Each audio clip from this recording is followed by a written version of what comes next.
wind came first. It moved through the mountains with force. It bent trees. It pulled at stone. It sounded important. The kind of sound that makes you feel like something must happen soon. He stood there, waiting, heart alert, body ready. This is how answers usually come, he thought, with motion, with proof. But when the wind passed, nothing changed. No clarity, no direction, just air settling back into its place. Then came the shaking. The ground beneath him shifted, subtle at first, then undeniable. Stone against stone. Balance threatened, control loosened. This felt closer to truth. Surely something this disruptive had meaning. He steadied himself, held his breath. But when the earth stilled, there was still no voice. Only the sound of his own breathing. Then fire. Not near, not dangerous, but bright enough to demand attention. Light against darkness, heat against cold. This was the moment he had been trained to recognize. The moment stories were built around. He watched closely. And when the flames faded, they left nothing behind. No command, no explanation. Just the dark returning to itself. He didn't leave. That was the first shift. He stayed, not because he felt brave, but because leaving felt louder than staying. Silence gathered. Not empty silence, not peaceful silence.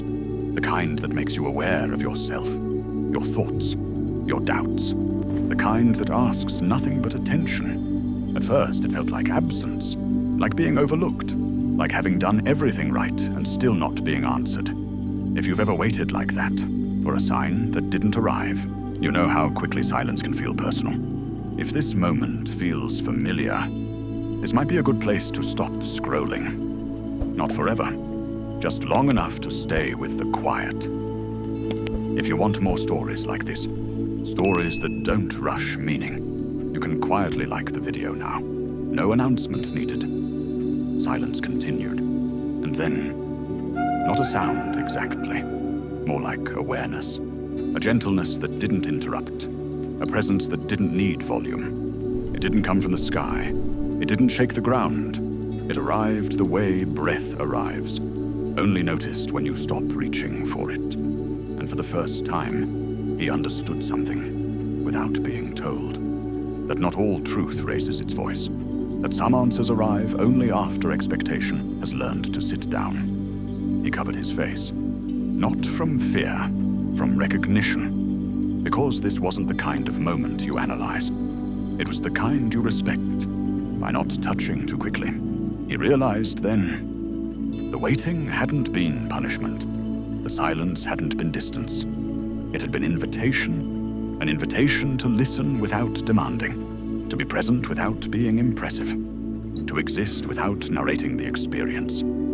This is where rest begins, not when things make sense, but when the need for them to make sense loosens its grip. The mountains were still there. The future was still unknown. Nothing had resolved, yet something inside him had settled.